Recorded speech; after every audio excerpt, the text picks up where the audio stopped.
بسم اللہ الرحمن الرحیم۔ اللہ تعالیٰ فرماتے ہیں کہ وہ لوگوں جو ایمان لائے ہو کہ اے مسلمانوں کہ تم رائنا نہ کہو، اگرچہ لفظ بھی صحیح ہے، معنی بھی صحیح ہے اور تمہارے کہنے کا مطلب بھی صحیح ہے، مسلمانوں کو کہا جا رہا ہے، لیکن یہودی اس سے غلط فائدہ اٹھاتے ہیں، اس لیے یہ لفظ استعمال نہ کرو۔ کیا کرو بھئی؟ یہ لفظ استعمال نہ کرو، بلکہ کیا کہو؟ وقول انظرنا، اور کہو انظرنا کہو کہ حضرت ہماری طرف نظر شفقت فرمائیے۔ تو مسلمانوں کو کیا کہا جا رہا ہے بھئی؟ رائنا نہ کہو بلکہ کیا کہو؟ انظرنا کہو۔ انظرنا کا معنی کیا کہ ہماری طرف نظر شفقت فرمائیے۔ اس سے اتنی بات سمجھ آ گئی کہ اگر جملہ صحیح ہو اور اس سے مراد غلط ہو تو اس کا بولنا صحیح نہیں ہے۔ اگر ایک چیز فی نفس ہی، پوری دنیا میں اگر ایک چیز صحیح ہے لیکن اگر دیکھنے والا سمجھنے والا اس کو غلط سمجھے تو اس کو نہیں کرنا چاہیے، ٹھیک ہے نا؟ اسی طرح جو علماء یہ کہتے ہیں کہ بھی محرم کے دنوں میں کالا لباس نہیں پہننا چاہیے، یہ اس وجہ سے نہیں کہتے کہ کالا لباس گناہ ہے، کالے لباس کا استعمال کرنا گناہ ہے، بلکہ ایسے کوئی بات نہیں ہے۔ کالا لباس ہو، سفید لباس ہو، اس کے پہننے میں گناہ نہیں ہے، کچھ بھی گناہ نہیں ہے۔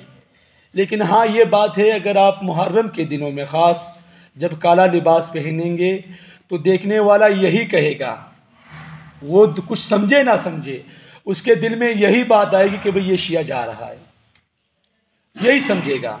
تو اس لیے علماء جو فرماتے ہیں کہ بھئی محرم کے دنوں میں کالا لباس پہننا گناہ ہے، یہ اس وجہ سے نہیں کہ کالا لباس گناہ ہے، بلکہ دیکھنے والا یہ کہتا ہے کہ بھئی یہ شیعہ ہے، یہ سمجھنے میں اس وجہ سے کہتے ہیں کہ بھئی یہ گناہ ہے۔ اب شیعہ کے بارے میں یہ کہنا کہ اکثر علماء تو یہ کہتے ہیں کہ دنیا کا بدترین کافر شیعہ ہے۔ اب اس کی کئی وجوہات ہیں، لیکن دو بڑی وجوہات ایسی ہے کہ جس کی وجہ سے لوگ کہتے ہیں کہ پہلی وجہ کیا کہ مسلمانوں کے اندر گھس کر مسلمان کو تباہ کرتے ہیں، ٹھیک ہے۔ اب حضرت عمر رضی اللہ تعالیٰ عنہ کی شہادت سے لے کر آج تک جتنے بھی بڑے بڑے حکمران شہید ہوتے ہیں ان میں اکثر کردار شیعوں کا ہوتا ہے۔ تاریخ اٹھا کر دیکھ لیں، اگر آپ تاریخ نہیں اٹھاتے تو کم از کم اتنا تو دیکھ لے کہ آج جو فلسطین کا حال ہے یہ اس ایران کی وجہ سے ہے۔ وہاں پر اسرائیل ایک میزائل داغتے ہیں اور یہاں سے ایران کہتا ہے کہ میں تمہیں تباہ و برباد کر دوں گا، اے امریکہ میں تجھے بھی تباہ کر دوں گا، اسرائیل تجھے بھی تباہ کر دوں گا۔ وہ اسرائیل دوسرا بم پھینک دیتے ہیں، پھر ایران کہتے ہیں میں تجھے نیست و نابود کر دوں گا، اسرائیل پھر بم پھینک دیتے ہیں فلسطین پر۔ ایران کرتا کچھ بھی نہیں ہے۔ آج تک آپ نے کبھی دیکھا کہ ایران نے کوئی ہمت کی بات کی ہے؟ کام کیا ہے؟ بات کرتے کام کچھ نہیں کرتے، یہ ان کا سب سے بڑا ثبوت ہے۔ ارے کام تو چھوڑو، ابھی تک انہوں نے ایک روپیہ بھی نہیں دیا امداد کے لیے، فلسطینیوں کے لیے کہ جا کر فلسطینیوں کے مرہم پٹی کرے، جا کے ان کی امداد کرے، ان کے ساتھ تعاون کرے۔ اب یہ جو لبنان کی سب سے بڑی جماعت ہے شیعوں کی حزب اللہ بار بار بھئی میں تجھے تباہ کر دوں گا، اسرائیل تو بندہ بن جا، آدمی بن جا، نہیں تو میں تجھے تباہ کر دوں گا، وہیں پر بیٹھے ہوئے کرتے کچھ نہیں ہے، بس باتیں کو باتیں، باتوں پر باتیں۔ یہ تو ایک سب سے بڑی وجہ ہے کہ مسلمانوں کے اندر گھس کر مسلمان کو تباہ کرتے ہیں۔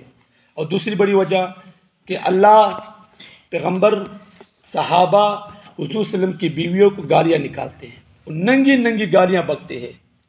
آپ توبہ کریں، پہلے علماء کو تو چھوڑو، آج کل آپ ان کے علماء کو سنیں تو آج کے علماء بھی ان کو گالیاں نکالتے ہیں شیعہ کی۔ اتنے بڑے گستاخ ہیں یہ۔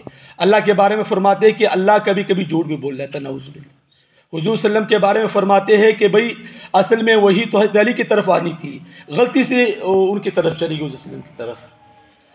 اور یہ کرتے ہیں جو ان کی طرف جو زنا کرتے ہیں، وہ لوگ متع کا نام دیتے ہیں کہ بھئی 5 منٹ کے لیے 10 منٹ کے جو نکاح کرتے ہیں وہ کہتے ہیں کہ جس نے 1 مرتبہ یہ زنا کر لیا وہ حضرت حسین کے درجے میں، جس نے 2 مرتبہ کر دیا حضرت حسن کے درجے میں، جس نے 3 مرتبہ کر دیا حضرت فاطمہ کے درجے میں، جس نے 4 مرتبہ کر دیا حضرت علی کے درجے میں، جس نے 5 مرتبہ یہ زنا کر لیا وہ حضور صلی اللہ علیہ وسلم کے درجے میں پہنچ گئے، نعوذ باللہ۔ اتنے گندے گندے کام کرتے ہیں یہ لوگ۔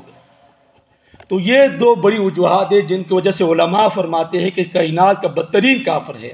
اب ہر شخص کافر نہیں ہے، ٹھیک ہے نا؟ اگر آپ راستے میں ایک آدمی جا رہے ہیں اور کوئی وزن اٹھا رہا ہے، وہ کہتا ہے بھئی یا علی مدد، آپ اس کو کیجیے، بھئی شیعہ ہے، بھئی وہ شیعہ نہیں ہے، کیا ہو گیا بھئی؟